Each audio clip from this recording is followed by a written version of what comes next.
Senhora e Senhores Secretários de Estado, Senhoras e Senhores Deputados, o Governo tomou posse há pouco mais de 3 meses e enfrenta uma situação financeira, económica e social de enorme restrição e debilidade.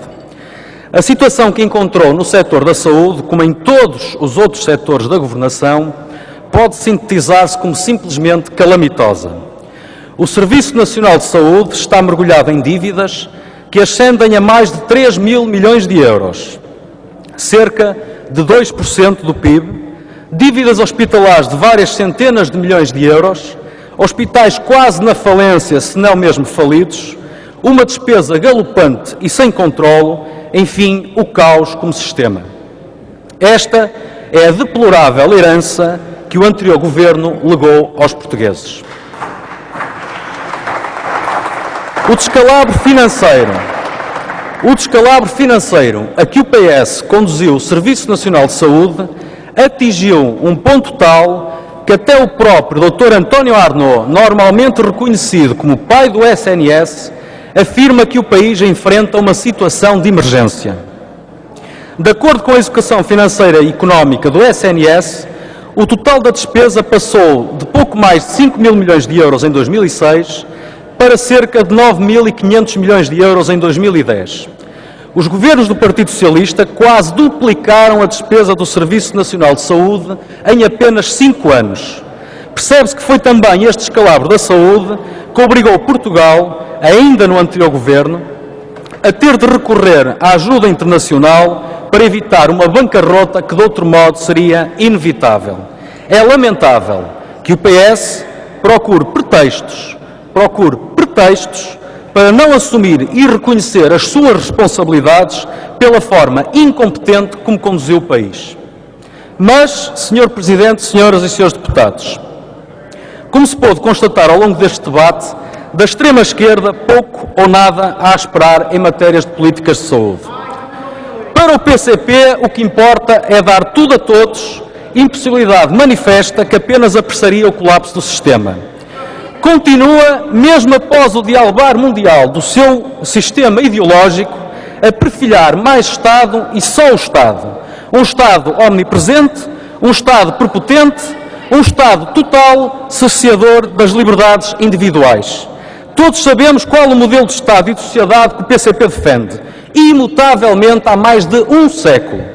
Mas o mundo também sabe o enorme pesadelo que foi para os povos que tiveram o infortúnio de viver por tempos subjugados a esse modelo de Estado e a esse modelo de sociedade. Aliás, é um enigma perceber qual a matriz de gestão financeira realista contraposta com a necessidade de garantir os cuidados à população que o PCP de facto defende.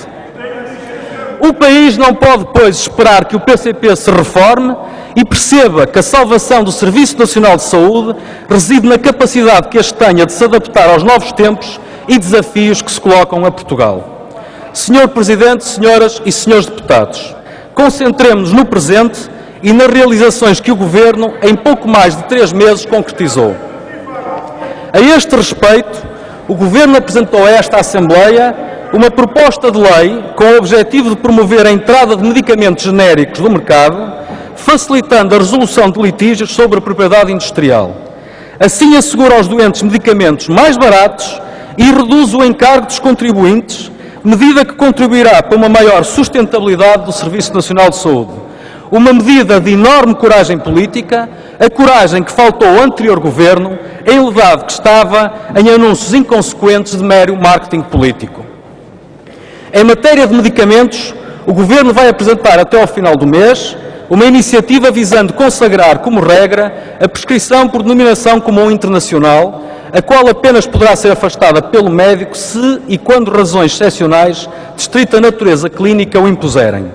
Determinou que a prescrição de meios complementares de diagnóstica e terapêutica passa a ser efetuada em documento eletrónico, assim desmaterializando todo o ciclo da prescrição, dispensa e conferência da faturação do medicamento e dos meios complementares de diagnóstico. O Governo restringiu as regras de contratação de médicos em regime de prestação de serviços, a par da diminuição do número de dirigentes e de membros dos conselhos de administração.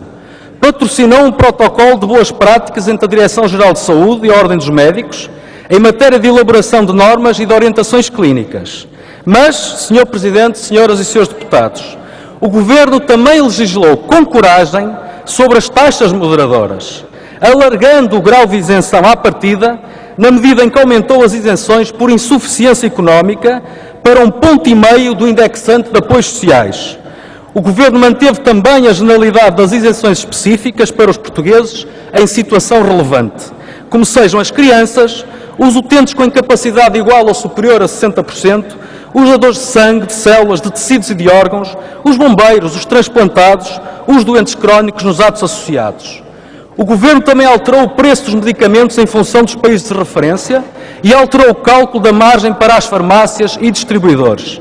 Desta forma, os portugueses que, em tempos de crise, vão beneficiar de medicamentos mais baratos e é o Serviço Nacional de Saúde que aumenta o seu grau de poupança e de sustentabilidade.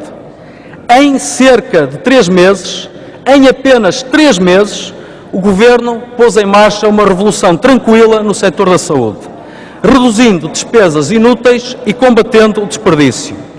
Por outro lado, concretiza efetivamente a preocupação e a sensibilidade social que caracteriza este Governo em tempos de enorme contenção financeira, protegendo os mais desfavorecidos, aqueles que verdadeiramente carecem do apoio do Estado.